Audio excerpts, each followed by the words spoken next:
হেমলতা পদ্মজার এক হাত শক্ত করে চেপে ধরেন। মানুষদের ছায়া ছেড়ে ক্ষেতের রাস্তা দিয়ে যাওয়ার পথে তিনি বললেন, জীবন খুব ছোট। এই ছোট জীবনে ঘটে অনেক ঘটনা। যে ভালো তার সাথে যে শুধু ভালোই হবে তা কিন্তু ঠিক না, উচিত না। ভালো খারাপের মিলিয়েই জীবন। তাই বলে সেই খারাপকে পাত্তা দিয়ে সময় নষ্ট করতে হবে তার কোনো মানে নেই। খারাপটাকে পাশে রেখে ভালো মুহূর্ত তৈরি করার চেষ্টা করবি, ভালোটা ভাববি। শুধুমাত্র কয়েকজনের কথায় কি আসে যায়? পুরো গ্রামবাসী জানে তুই কেমন। পুরো অলন্দপুরের যত মানুষ আজ এসেছে তাদের মধ্যে বেশিরভাগ মানুষ মনে মনে তোর গুণগান গেয়েছে।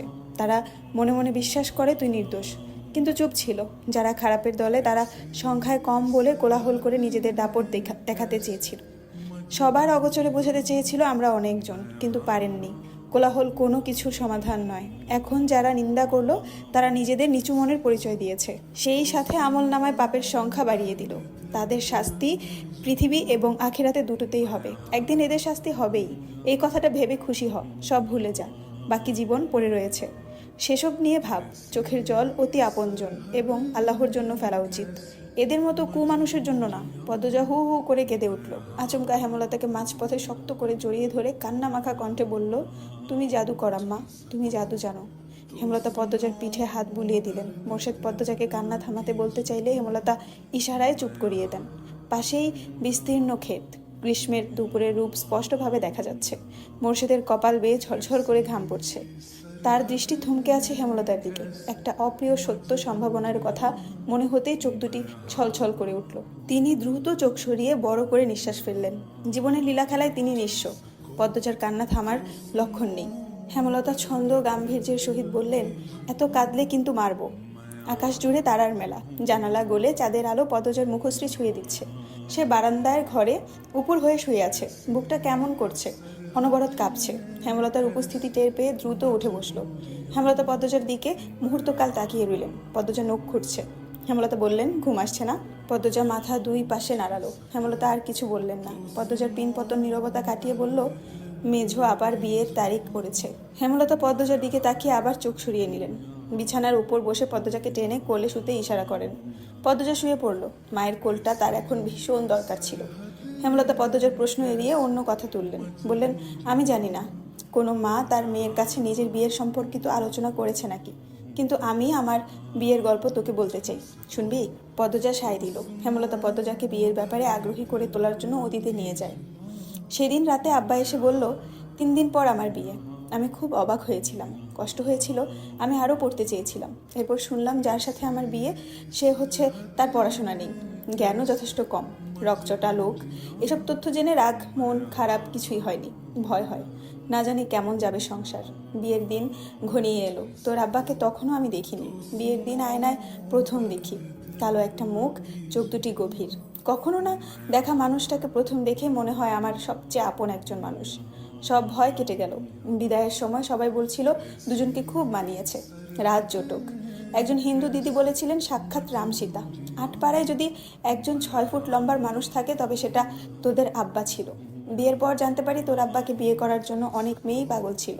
নিজেকে খুব সৌভাগ্যমতী মনে হতো। অশিক্ষিত ভেবে নাক কুচকেছিলাম। সেই আমি তোর আব্বার জন্য দিনকে রাত, রাতকে দিন মানতে রাজি ছিলাম। এতটাই ভালোবাসা হয়ে গিয়েছিল যে তোর আব্বা ছুরি নিয়ে রক্তের আবদার করলে আমি আমার বুক পেতে দিতাম। পদ্মজা মাঝ পথে আটকে দিয়ে বলল, তাও তো আব্বা তোমাকে ভালোবাসিনি আম্মা। হেমলতার হাসি উজ্জ্বল মুখটা নিভে গেল। অপ্রতিভ হয়ে উঠলেন তিনি। দৃষ্টি এলোমেলো রেখে বললেন, তাকে বিয়ে করতে বাধ্য করা হয়েছিল। পদ্মজা চুপ করে রইল। হেমলতাও নিশ্চুপ। দরজার পাশে মোর্শেদ বসেছিলেন, বিড়ি ফুঁকছিলেন। হেমলতা প্রতিটি কথা বুড়ো হয়ে যাওয়া মনটাকে দুমড়ে মুচড়ে দিল। তিনি বিড়ি নিয়ে বেরিয়ে যান চৌরাস্তার উদ্দেশ্যে। চৌরাস্তার পাশে একটা বড় ব্রিজ আছে। ব্রিজে দক্ষিণা হাওয়া তীব্রতা খুব বেশি। সেখানেই এসে দাঁড়ান। ফেলে আসা জীবনের প্রতিটি পদক্ষেপ চোখ বুঝে মনে করার চেষ্টা করেন। বেশ কিছুক্ষণ পর পদ্মজা বলল, আম্মা, প্রতিজ্ঞা করেছিলাম আর প্রশ্ন করব না, তবুও বলবো একদিন। পদ্মজা আর জিজ্ঞাসা করলো না। কোন দিন বলবে? নিশ্চুপতার অবস্থানে ফিরে গেল। মুহূর্তকাল স্থির থেকে হেমলতা বললেন, পূর্ণা খুব কান্নাকাটি করে দেখলাম। মেয়েটা এত দুর্বল কি করে হলো? পদ্মজা হেমলতার এক হাত মুঠোয় নিয়ে আশ্বস্ত করলো, আমি আছি আম্মা, সামলে নেব। ঘরে যা, রাত হয়েছে অনেক। পদ্মজা উঠে বসলো। ওনাটা ভালো করে টেনে নিয়ে জুতা পরলো। বেরিয়ে যাওয়ার জন্য পা বাড়ালো। হেমলতা বিছানার শেষ অংশ থেকে বালিশ টেনে নেন। বালিশের নিচে দুটি কাগজ ভাঁজ করা ছিল। হেমলতা হাত বাড়িয়ে নেন। পদ্মজার উদ্দেশ্যে বললেন, পদ্মজা এগুলো কি? হেমলতা ভাঁজ খুলেন। পদ্মজা ফিরে তাকায়। হেমলতার হাতে লিখনের চিঠি দুটি দেখে সর্বাঙ্গে বৈদ্যুতিক কিছু একটা ছড়িয়ে পড়ে। শরীর কাঁপিয়ে দিল। মাটি যেন 2 পা টেনে ধরল। হেমলতা প্রথম লাইন পড়ে বেশ অবাক হন। পদ্মজার দিকে একবার চকিতে তাকান। এরপর এক নিঃশ্বাসে দুটো চিঠি পড়ে শেষ করেন। পড়া শেষ। থম মেরে বসে রইলেন অনেকক্ষণ। ভয়ে পদ্মজার 2 চোখ বেয়ে জল পড়ছে। মাথা নত করে দাঁড়িয়ে রয়েছে। হেমলতা ধীর পায়ে হেঁটে আসেন পদ্মজার কাছে। 2 ভ্রু প্রসারিত করে শান্ত অথচ তীক্ষ্ণ কণ্ঠে বলেন, এসব কবে হয়েছে? আমাকে জানাসনি কেন? পদ্মজা প্যাচ প্যাচ করে কেঁদে বলল, যখন ওনারা শুটিং করতে আসেন। পদ্মজার মনে হচ্ছে এক্ষুনি সে অজ্ঞান হয়ে যাবে, কিন্তু কিছুতেই হচ্ছে না। মনে মনে প্রার্থনা করছে যেন অজ্ঞান হয়ে পড়ে যেতে পারে সে, তাহলে এই লজ্জা থেকে বাঁচবে। হেমলতা পদ্মজাকে পরখ করে নেন। পদ্মজা অস্বাভাবিকভাবে কাঁপছে, বারবার নিচের ঠোঁট কামড়ে ধরছে। পদ্মজা হেমলতাকে চুপ থাকতে দেখে বলল, তুমি যা বলবা তাই হবে আম্মা, আমার উপর রেগে যেও না। আজ যেন শুধু মোড়ল বাড়ির মাথার উপরে সূর্যটা উঠেছে। সকাল থেকে আত্মীয় আপ্যায়নে প্রস্তুতির তোড়জোড় চলছে। সবাই ঘেমে একাকার। বাড়ির প্রতিটি মানুষ ব্যস্ত। মোর্শেদ হিমেল ও প্রান্তকে নিয়ে বাজার করে ফিরেছেন সূর্য ওঠার মাথায়। লাহারি ঘরের পাশে বড় উনুন করা হয়েছে। সাধারণ চালের পরিবর্তে সুগন্ধি কাটারি ভোগ সিদ্ধ চালের ভাত রান্না করা হয়েছে। ফিন্নি রাজহাঁসের মাংস রান্না হচ্ছে। বাড়ি জুড়ে রমরমা ব্যাপার। একদিন আগের ঘটনা ধামাচাপা পড়ে গেছে 95 ভাগ। ছোট ছোট দরিদ্র ছেলেমেয়েরা খাবারের ঘ্রাণ পেয়ে ছুটে এসেছে মোড়ল বাড়ি। সবার মধ্যে নতুন উত্তেজনা, নতুন অনুভূতি। শুধু পূর্ণা এখনও সেই দিনের ঘটনা থেকে বেরোতে পারছে না। চিত হয়ে শুয়ে আছে ঘরে। পদ্মজা মঞ্জুরা আর শিউলির মাকে কাজে সাহায্য করছিল। হেমলতা ধমকে ঘরে পাঠিয়ে দেন। পদ্মজা ঘামে ভেজা কপাল মুছতে মুছতে ঘরে প্রবেশ করে। পূর্ণার 2 চোখ জ্বলে নদী। পদ্মজা বিছানার উপর পা তুলে বসলো। পূর্ণা পদ্মজার উপস্থিতি টের পেয়ে হাতের উল্টো পাশ দিয়ে চোখের জল মুছল। পদ্মজা কণ্ঠ খাদে নামিয়ে বলল, চোখের জল কি শেষ হয় না? পূর্ণা নিরুত্তর। পদ্মজা অভিজ্ঞ স্বরে বলল, দেখ পূর্ণা, এসব মনে রাখলে তোরই ক্ষতি। দেখছিস না আমি একদিনের ব্যবধানে সব ভুলে হবু শ্বশুর বাড়ির মানুষদের জন্য রান্নাবান্না করছি? তুইও ভুলে যা। তোর বন্ধুরা আসছে, তুই নাকি তাদের ধমকে দিয়েছিস। এটা কিন্তু ঠিক না।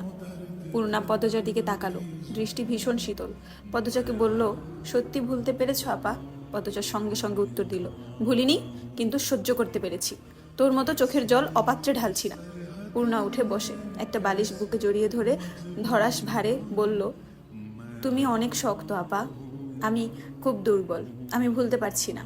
পদ্মজা আর এই বিষয়ে কথা বাড়ালো না। পূর্ণার গা ঘেঁষে বসে ফিসফিসিয়ে বলল, গতকাল রাতে কি হয়েছে জানিস? কি হয়েছে?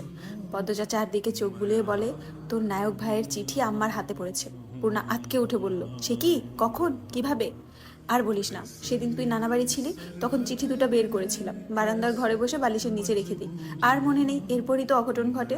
এরপর দিন বিচার বসলো। চিঠির কথা ভুলেই গেলাম। বারান্দার ঘরে ছিলাম রাতে, তবুও মনে পড়েনি। আর আম্মা পেয়ে গেল। উত্তেজনা ভয়ে পূর্ণার গলা শুকিয়ে গেছে। প্রশ্ন করলো, আম্মা কি বলেছে? পদ্মজার ঠোঁট দুটি উল্টিয়ে কি যেন ভাবে। এরপর ব্যথিত স্বরে বলল, তেমন কিছুই না, এজন্যই আরো ভয় হচ্ছে। কিছুই না? কখন হলো এসব? জিজ্ঞাসা করেছে?